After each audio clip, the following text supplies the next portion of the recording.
Simula ngayon, dito ka na maninirahan sa Hacienda Resurrection. Hindi pwede ang malikot,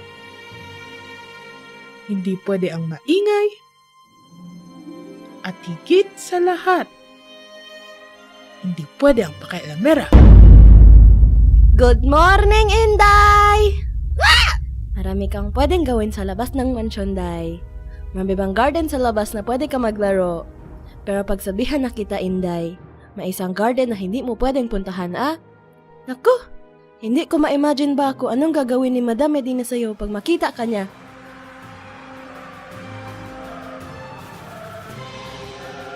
Walang ibang pwedeng makaalam tungkol dito. Kailangan kong makapunta sa hardin na yun.